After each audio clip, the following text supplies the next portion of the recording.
Real estate TV में सबसे पहले प्रॉपर्टी बाजार से जुड़ी खबरें। साल 2014 मुंबई के रियल एस्टेट मार्केट के लिए कुछ खास नहीं रहा। प्रॉपर्टी की बिक्री तो ठंडी ही रही। किराए पर प्रॉपर्टी देने के मामले में भी मुंबई का मार्केट ठंडा रहा है। Real estate consulting firm coleus international की रिपोर्ट के मुताबिक शहर में लीजिंग एक्टिविटी पिछले 5 साल के अपने निचले स्तर पर पहुंच गई है। 2014 में कुल 31,20,000 स्क्वायर फीट कमर्शियल स्पेस किराए पर चढ़ा है, जो 2013 के मुकाबले 44% कम है। मुंबई के कमर्शियल रियल एस्टेट में लीजिंग का ये ट्रेंड बाकी देश से ठीक उल्टा है, क्योंकि पूरे देश में पिछले साल ऑफिस स्पेस की लीजिंग 11% बढ़ी है। बंगलुरु में लीजिंग में सबसे ज्यादा 39% की ग्रोथ देखने को मिली। दिल्ली एनसीआर में ये 22% रहा है और पुणे में 14% ग्रोथ दर्ज की गई है। कोलियस की रिपोर्ट के मुताबिक 2015 पिछले साल के मुकाबले बेहतर रहने की उम्मीद है। 1 अप्रैल 2015 से मुंबई में ज्यादा प्रॉपर्टी टैक्स चुकाने के लिए तैयार हो जाइए। बीएमसी ने शहर में प्रॉपर्टी टैक्स की दरों में 14% तक की बढ़ोतरी का प्रस्ताव दिया है। ये बढ़ोतरी प्रॉपर्टी टैक्स के नए नियमों के तहत हो रही है, जो बीएमसी साल 2019 तक के लिए बना रही है। हालांकि मुंबईकरों को इस बात से राहत मिल सकती है कि अगर नए नियम लागू नहीं होते तो प्रॉपर्टी टैक्स में 27% तक की बढ़ोतरी हो सकती थी। नए नियमों के मुताबिक अब प्रॉपर्टी की कैपिटल वैल्यू कारपेट एरिया के हिसाब से तय होगी। पहले ये प्रॉपर्टी के बिल्ट अप एरिया के हिसाब से तय होती थी। रियल एस्टेट पोर्टल indiaproperty.com ने भारत में सबसे बड़ी ऑनलाइन प्रॉपर्टी सेल शुरू की है। इसका नाम रखा गया है गेट होम नाउ। इस सेल में देश भर के 125 से ज्यादा डेवलपर्स और 200 से ज्यादा प्रोजेक्ट शामिल हैं।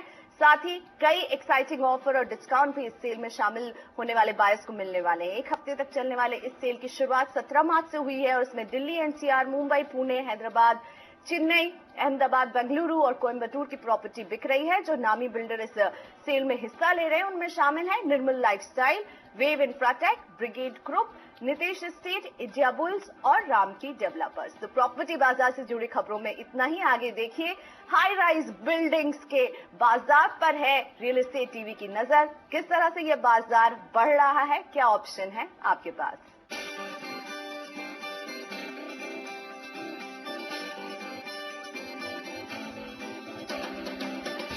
ऊंची ऊंची इमारतें एक शहर की ख्वाहिशों का प्रतिबिंब होती हैं। इससे ये भी जाहिर होता है कि उस शहर की अर्थव्यवस्था कितनी समर्थ है और तकनीक कितनी श्रेष्ठ। जहां एक तरफ शहरों में जमीन की कमी होती जा रही है और कीमतें बढ़ती जा रही हैं, वहां ऊंची इमारतें ही बेहतर शहरीकरण का एकमात्र उपाय रह जाता है। रियल एस्टेट भी उसी स्पीड से बढ़ रहा है जैसे कि इंडिया की इकोनॉमी बढ़ रही है। और लेकिन अभी तक जो रियल एस्टेट इंडिया में बढ़ रहा है वो कन्वेंशन वे में बढ़ रहा है, एक आम वे में बढ़ रहा है, जिसमें कि वही मैच बॉक्स लिविंग और उसी तरह की बिल्डिंग्स, उसी तरह के अपार्टमेंट पूरी ऑल अक्रॉस कंट्री बन रहे हैं। हाई राइज बिल्डिंग का मुद्दा है वह आज हमारी मजबूरी बन चुकी है। उसकी वजह यह है कि जमीन का जो उपलब्धता है उस पे जनसंख्या का दबाव बढ़ता जा रहा है। और जो एक्सपर्ट्स हैं, जो हमारे एनसीआर प्लानिंग बोर्ड से भी सुझाव मिला था, you should go for high rise building, जिससे कि आप कम से कम स्पेस में ज़्यादा से ज़्यादा लोगों के लिए आशियाना मुहैया करा सकें। एलिमेंट्स है हांगकांग में जो बहुत पॉपुलर है और उसी तरह का एक प्रोजेक्ट हम चाहते थे कि हम यहाँ नोएडा में लेके आए।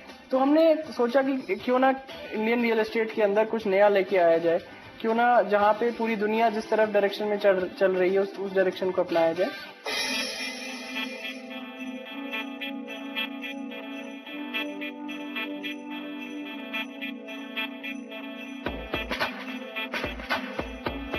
सुपरनोवा एक बहुत ही यूनिक और बहुत ही अलग तरह का, बहुत ही लग्जरी प्रोजेक्ट है। सुपरनोवा हमारा एक बड़ा फ्लैगशिप प्रोजेक्ट जो है कालिंदी कुछ के जस्ट ऑपोजिट, दिल्ली से जस्ट 0 किलोमीटर। एक ये मिक्स्ड यूज, जैसे कि मैंने कहा, मिक्स्ड यूज डेवलपमेंट है। मिक्स्ड यूज का मतलब होता है कि बहुत सारे रियल एस्टेट के यूज एक ही डेवलपमेंट के अंदर बनाना। ये 70,000 स्क्वायर मीटर्स का ये प्रोजेक्ट जो 17 एकड़ 17.5 एकड़ का ये प्रोजेक्ट है। बड़े बड़े शहर जैसे दुबई बुर्ज खलीफा से जाना जाता है या फिर पेरिस एफिल टावर से जाना जाता है। तो हम उम्मीद करते हैं कि ये टार एक पूरे सिटी का केंद्र बिंदु रहेगा, एक आइकन रहेगा। और ये दिल्ली शहर या नोएडा शहर इस बिल्डिंग से, इस प्रोजेक्ट से जाना जाएगा।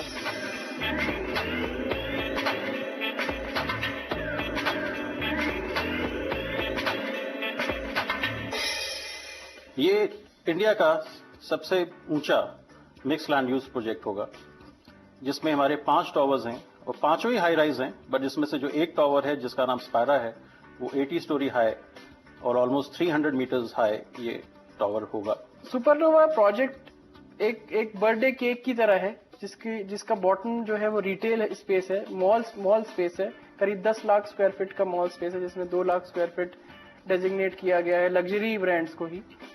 उस 10 लाख स्क्वायर फीट के रिटेल स्पेस के ऊपर से 5 टावर, 5 बिल्डिंग्स अलग अलग उठ रही हैं, जिसमें पहला टावर है ऑफिस स्पेस का, ऑफिस बिल्डिंग है। दूसरे 2 टावर है रेजिडेंशियल, लग्जरी रेजिडेंशियल और पेंट हाउसेस के टावर।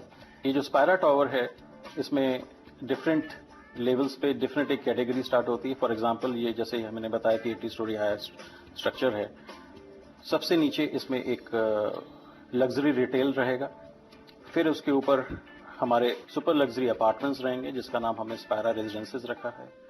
उसके ऊपर हमारे स्टूडियोज हैं जिसका नाम है स्पायरा स्टूडियोज, जो 500 स्क्वायर फीट से लेके 800 स्क्वायर फीट तक हैं। ये फुली लोडेड सर्विस अपार्टमेंट्स होंगे जिसमें सब तरह की सुविधा रहेंगी। जैसे ही हमारे सर्विस अपार्टमेंट्स खत्म होते हैं उसके ऊपर हम एक 5 स्टार होटल आएगा हमारा, और उसके जैसे ही होटल के ऊपर हमारे पास सर्विस अपार्टमेंट्स फिर से आएंगे जो एक बड़े होंगे, जो हमारे 1000 स्क्वायर फीट से लेके 3000 स्क्वायर फीट तक के होंगे। खास बात यह है कि प्रोजेक्ट एक एनसीआर की सबसे बड़ी वाटर बॉडी को फेस करता है, जो कि एक बहुत ही ब्यूटीफुल व्यू है। जनरली इस तरह के व्यू कोस्ट साइड सिटीज में जैसे कि मुंबई या दुबई जैसे शहरों में देखने को मिलते हैं। हमारे कस्टमर्स लोग ऊपर एक पूरे चारों तरफ का एक नज़ारा देखें, तो उसके लिए हम एक हाई एंड ऑब्जर्वेटरी डेक बनाएंगे और उसमें हाई एंड डाइनिंग भी होगा, ताकि लोग आएँ, अपने दोस्तों के साथ, मित्रों के साथ आएँ, फैमिलीज के साथ कुछ वक्त बिताएं और ऐसा नज़ारा देखें जो आज तक किसी ने इंडिया में नहीं देखा होगा।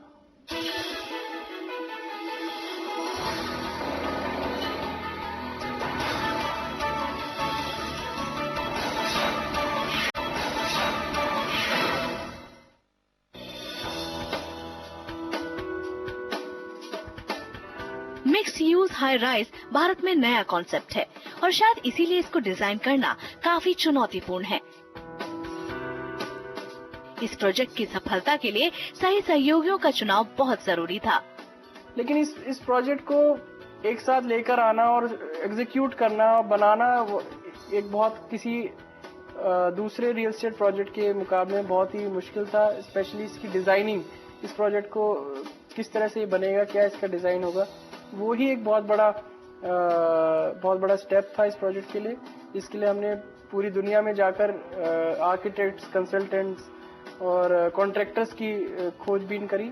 करीब हमें 1 साल लगा सही लोगों को, सही पार्टनर्स को अपने साथ लेके आना, क्योंकि इस तरह का डेवलपमेंट इंडिया के अंदर अभी नहीं हो रहा है। तो इस तरह का टैलेंट भी अभी इंडिया के अंदर अवेलेबल नहीं है जो कि इस तरह के डेवलपमेंट को करा जा सके।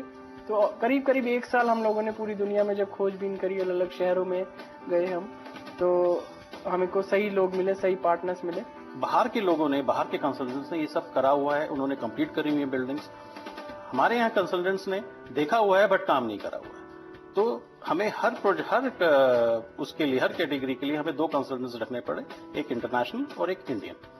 तो हम ये भी कह सकते हैं कि एक तरह का रिकॉर्ड होगा कि हमने इस प्रोजेक्ट के लिए, क्योंकि सुपरटेक नहीं चाहता था कि कोई भी एंड लूज रहे, कुछ भी गलती हो, तो हमने जितने मैक्सिमम एक्सपर्ट्स हो सकते थे हमने इस प्रोजेक्ट के लिए हायर किया। तो आज की तारीख में हमारे पास 37 कंसल्टेंट्स हैं जो इस प्रोजेक्ट के लिए काम कर रहे हैं। हमने स्टार्ट की बिनॉय आर्किटेक्ट से, जो कि लंदन के टॉप मोस्ट आर्किटेक्ट्स में जाना जाते हैं और हाई राइज बिल्डिंग्स में ही स्पेशलाइजेशन है उन लोगों की। उन लोगों को हमने ऑन बोर्ड लेकर आए। उनको हमने इस प्रोजेक्ट के लिए जब हायर किया और उनको अपने कंस्ट्रेंट्स बताए कि हमारे यहाँ पे ग्राउंड कवरेज फिक्स होती है, हमारे यहाँ पे FAR फिक्स होता है, यहाँ हमारे पास हाइट फिक्स होती है।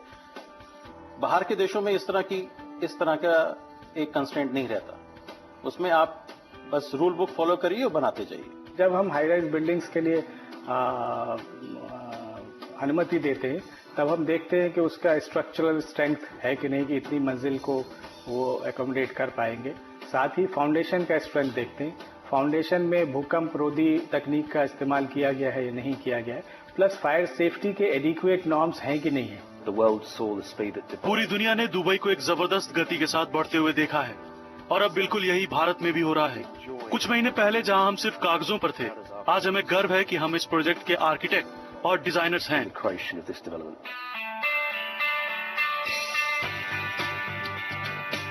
ये जो हमारा प्रोजेक्ट है, जो 17 एकड़ में हम बना रहे हैं, इसमें 50 लाख स्क्वायर फीट एरिया जो है जमीन के ऊपर है, 20 लाख स्क्वायर फीट एरिया जमीन के नीचे। ये इकलौता ऐसा प्रोजेक्ट होगा जिसमें 50 लाख स्क्वायर फीट का एक स्क्वायर इंच एयर कंडीशन है। तो इस तरह का प्रोजेक्ट बहुत मुश्किल है जो हमें इंडिया में देखने को मिलेगा, लेकिन उसको करने के लिए चैलेंजेस बहुत थे। तो जैसे मैंने बताया कि इसके लिए जिन लोगों ने, जिन कंसल्टेंट्स ने इनको करा है, उनको हमने हायर किया। ब्यूरो हैपल्ड एक बहुत बड़ा नाम है। हमने इस इमारत का 500 गुना छोटा मॉडल तैयार किया और उसे विंड टनलिंग टेस्ट में से गुजारा और उस पे पड़ने वाले हवा के दबाव को हर कोण से नापा। जब इस प्रोजेक्ट को बनाने की बात आई, कॉन्ट्रैक्टर्स, वो भी हमने उन लोगों को ऑन बोर्ड लेके आए जिन लोगों को इस तरह की बिल्डिंग बनाने का एक्सपीरियंस है। अब तो ये हो गया कि हमने पेपर्स में कंसल्टेंट्स ने ये सब बना दिया, लेकिन उनको इसको बनाने के लिए एक ऐसा कॉन्ट्रैक्टर चाहिए जिसने ये कभी काम किया हो, क्योंकि रेगुलर जो इंडियन कंडीशंस में 40 स्टोरी तक तो काफ़ी कॉन्ट्रैक्टर्स हैं जो बनाते हैं और करते हैं, बट 80 स्टोरी हाई बिल्डिंग ले जाने के लिए वही कॉन्ट्रैक्टर चाहिए जिसने इस तरह का कुछ काम किया हो। तो एसीसी को हम ऑन बोर्ड लेके आए और एसीसी आज इस बिल्डिंग को बना रहा है। करीब 20 मंजिल तक हम इस बिल्डिंग में पहुंच गए हैं। एसीसी एक ऐसी कंपनी है जो दुनिया भर में हाई राइज इमारतें बनाने के लिए जानी जाती है। आज दुबई, आबू धाबी, कतर और लेबनान में इनकी कई इमारतें कुछ सफल उदाहरण हैं। ये बिल्डिंग सीधा नहीं है, जो दिखने से सीधा लग रहा है, कंस्ट्रक्शन वाइज काफी मुश्किल की काम है और वो सारे चीज हम लोगों को कंसिडर करना पड़ा है, कैसे डिजाइन किया जाएगा। तो हम लोग उसको लिए जो शटरिंग सिस्टम दिख रहा है, ये ऑस्ट्रिया से आया है। ऊपर में क्रेन जो है वो फ्रांस से लाया है और एक शटरिंग सिस्टम वो आया है स्पेन से। और हमारा जो की पीपल है, प्रोजेक्ट मैनेजर, तो ज्यादा से ज्यादा लोग एक्सपर्ट है, नहीं तो बाहर में ये हाई राइज बिल्डिंग में काम करके आए हैं। तो ये एक्सपीरियंस और ये तजुर्बा बहुत इंपॉर्टेंट चीज है हाई राइज में काम करने के लिए। कोई मान लीजिए कोई अचानक शुरू करे हाई राइज बिल्डिंग करना, वो कर नहीं पाएगा। इंजीनियर्स को हाई राइज इमारतें बनाने के लिए कई चुनौतियों का सामना करना पड़ता है, खासकर जब ये भूकंप प्रभावित इलाके में हो। हाई राइज बिल्डिंग में स्टील और कंक्रीट कम्प्लीटली अलग होता है नॉर्मल बिल्डिंग से। ये बिल्डिंग में स्टील होगा 14 किलो, कम से कम 14 किलो पर स्क्वायर फीट। 10 फ्लोर बिल्डिंग में 4 किलो होगा, मान लीजिए 30 फ्लोर बिल्डिंग में 7 किलो होगा।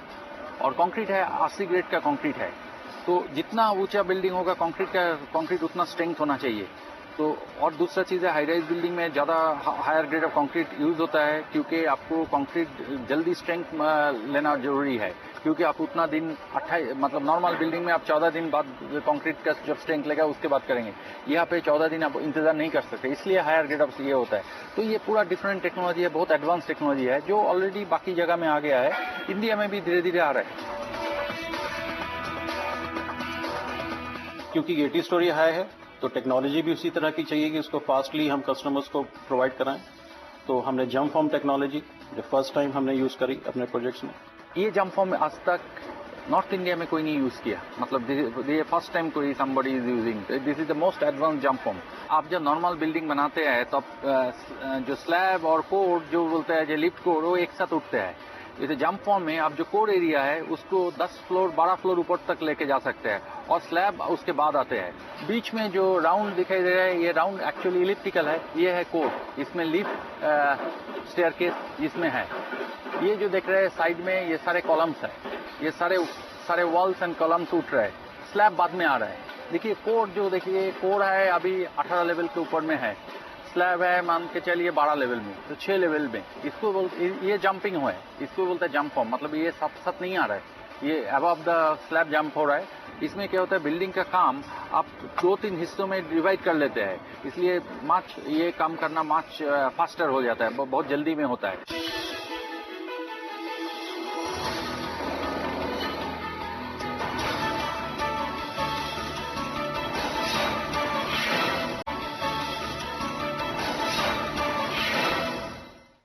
देखिए, इस प्रोजेक्ट का हम लोगों ने फाइनेंशियल क्लोजर कर लिया है। करीब 3000 करोड़ का ये प्रोजेक्ट की कॉस्ट है, जिसमें करीब 1000 करोड़ रुपया हमारा अपना सेल्फ कंट्रीब्यूशन है कंपनी का, और 1000 करोड़ हमारा बैंकों के द्वारा लोन है, जिसमें 5 बैंकों का कंसोर्शियम है जो इन्होंने प्रोजेक्ट को फंडिंग किया है, और बाकी हमारा कस्टमर कंट्रीब्यूशन है जो लोगों ने इस प्रोजेक्ट के अंदर बुकिंग किया है। पूरे प्रोजेक्ट की अगर बात करें तो करीब 40 कंसल्टेंट्स और आर्किटेक्ट्स और कॉन्ट्रैक्टर्स और डिजाइनर्स, 40 डिफरेंट कंपनीज हैं जो कि इस पूरे प्रोजेक्ट को डिजाइन कर रही हैं और एग्जीक्यूट कर रही हैं। क्योंकि हमें इंडिया में इस तरह का कोई प्रोजेक्ट नहीं था और ना ही इस तरह के कोई कंसल्टेंट्स थे जिन्होंने इस तरह के प्रोजेक्ट्स में काम किया, तो हमें बाहर जाना पड़ा। तो बाहर के विदेशों में हमने जाके जो बेस्ट जो आर्किटेक्ट्स हैं, कंसल्टेंट्स हैं, उनका काम देखा और वही चीज हमने यहाँ बनाने की स्टार्ट किया। पूरे दुनिया में से उन लोगों को चुनना एक बहुत बड़ा चैलेंज था। नाउ अब हम इस स्टेज पर हैं कि हम लोग 40 लोगों को साथ में लेकर आए और इन लोगों से इस तरह का प्रोजेक्ट डिजाइन कराया। जब आप हाई राइज बिल्डिंग की बात कर रहे हैं तो उसमें इंफ्रास्ट्रक्चर की जो रिक्वायरमेंट्स है, जैसे पानी के ऊपर या बिजली के ऊपर, और सॉलिड वेस्ट है या रोड्स है, सर्विसेज है, इन चीज़ों पे उसका असर पड़ता है प्लॉट के अंदर और प्लॉट के बाहर, वो प्लानिंग यूनिट में भी। क्योंकि ये हाई राइज स्ट्रक्चर है तो इसमें MEP, फायर सेफ्टी, इस तरह की चीजें जो अभी तक इंडियन मार्केट ने नहीं देखी थी, इंडियन कंस्ट्रक्शन इंडस्ट्री ने नहीं देखी थी, वो यहाँ देखने को मिलेगी। पूरा अर्थक्वेक का जितना लोड है उससे ज्यादा लोड लेके हाई राइज बिल्डिंग डिजाइन होता है। कॉमन सेंस में लगता है जितना ऊंचा बिल्डिंग होगा, हाई राइज होगा तो अर्थक्वेक के लिए मुश्किल होगा। नहीं, ये गलत है। मतलब आपका नॉर्मल जो बिल्डिंग है G+2, वो अर्थक्वेक के लिए डिजाइन नहीं है, लेकिन ये बिल्डिंग अर्थक्वेक के लिए डिजाइन है, तो मतलब ये मच मोर सेफर है। क्योंकि सुपरनोवा एक बहुत स्पेशल प्रोजेक्ट है, तो कुछ हम इसमें हाई राइज के अलावा कुछ और स्पेशल भी करना चाहते थे, तो हमने ब्रांडेड रेजिडेंसेस के बारे में सोचा। क्योंकि एक बहुत ही लग्जरी डेस्टिनेशन ही होने जा रही है, तो लग्जरी ब्रांड में जो टॉप ब्रांड आता है वो अरमानी लग्जरी फैशन में एक सबसे बड़ा ब्रांड है। तो हमने सोचा कि क्यों ना उनसे घर डिजाइन कराया जाए। तो हमने जब ये प्रपोजल अरमानी के साथ शेयर किया तो उनको भी काफी पसंद आया, और अब 2 साल लगे उनको अपार्टमेंट डिजाइन करने में। और जहां तक कि फर्नीचर की बात है, फर्नीचर भी Armani design furniture in apartment के साथ में डिलीवर होगा। और इस तरह की अरमानी डिजाइन डेवलपमेंट पूरी दुनिया में सिर्फ 4 हैं और ये 5वीं डेवलपमेंट होगी, तो ये बहुत ही यूनिक और आइकॉनिक एड्रेस होगा। हम सुपरनोवा को रात के समय रोशनी से चमकाना चाहते हैं, लेकिन इसके लिए नियॉन और फ्लैशिंग लाइट्स का उपयोग नहीं करेंगे। इसके लिए हम अंतर्राष्ट्रीय स्तर की लाइटनिंग प्रोडक्ट्स इस्तेमाल करेंगे ताकि इस इमारत की खूबसूरती और भी निखर कर सामने आए। कोई भी साउथ ईस्ट एशिया का सिटीज जो है वहाँ पे हाई राइज है। यूरोप में पॉपुलेशन कम है, यूरोप में उतना हाई राइज नहीं है, फिर भी हाई राइज है। लेकिन एशिया में, अदर सिटीज में, चाइना में, जापान में, सिंगापुर में, मलेशिया में हाई राइज बिल्डिंग बहुत ज्यादा है। यहाँ पे भी वही सेम सिचुएशन है। इस प्रोजेक्ट की जो मेन खासियत ये है कि इसकी कनेक्टिविटी और इंफ्रास्ट्रक्चर दिल्ली से बहुत नज़दीक है। मेट्रो इसके साथ बिल्कुल जुड़ी हुई है, और ये प्रोजेक्ट कालिंदी कुंज की जो मेन हाईवे है उसके साथ बिल्कुल एडजॉइनिंग है। क्योंकि सुपरटेक हमेशा चाहता है कि कुछ ना कुछ अपने कस्टमर्स के लिए कुछ नया देना, तो इसलिए हमने ये प्रोजेक्ट कंसीव किया। स्पायरा का एड मैंने दिसंबर या नवंबर 2011 में देखा। तकरीबन मोर देन 47 कंट्रीज में रहा हूँ, ट्रैवल किया है, और स्पेशली 25 साल से मैं न्यूयॉर्क में हूँ। हाई राइज बिल्डिंग से मेरी फैसिनेशन है, और मैंने काम भी, मेरा ऑफिस भी 90th फ्लोर पे वर्ल्ड ट्रेड सेंटर में था। आपके पास मॉल्स हैं, रेस्टोरेंट्स हैं, होटल्स हैं, बड़े बड़े होटल्स हैं, उसके अंदर अपार्टमेंट्स हैं, छोटे स्टूडियो अपार्टमेंट्स में, कमर्शियल शॉप्स हैं, एस्टेब्लिशमेंट्स हैं। Everything is with in one complex. जैसे बुर्ज खलीफा का प्रोजेक्ट है, अरमानी कासा का मिडिल ईस्ट में भी है और USA में भी है। Similar concept I think Bombay में भी बनाया। People are very happy. अगर उस कंसेप्ट के अंदर अगर इंडिया में और दिल्ली के वेरी क्लोज अगर ऐसा कोई कंसेप्ट है, आई फील वेरी गुड। 2 साल की मशक्कत के बाद हम सन 2013 में हम इसको शुरू कर पाए, और आज हम 18th 19th फ्लोर पे हम पहुंच चुके हैं। टोटली प्रोजेक्ट 2017 एंड तक हम लोग डिलीवर करने वाले हैं इस प्रोजेक्ट को। बट फेज 1 जो इनिशियल फेज है वो 2016 के एंड तक डिलीवर हो जाएगा। इतना दिन यहाँ पे टेक्नोलॉजी नहीं था, अवेयरनेस नहीं था, लेकिन अभी टेक्नोलॉजी और अवेयरनेस आ गया। High rise will be the only option. आज के दिन में हाई राइज जितना आप देख रहे हैं उससे कोई गुण ज्यादा आप देखेंगे हाई राइज आने वाला दिन में। जो बहुफसली जमीन है उसके ऊपर औद्योगिकरण या शहरीकरण लगातार मुश्किल होता जा रहा है। ऐसे में हाई राइज ही एक विकल्प बचता है जो कि आवास की समस्या के समाधान के लिए आगे आने वाले दिनों में अपनाया जाएगा।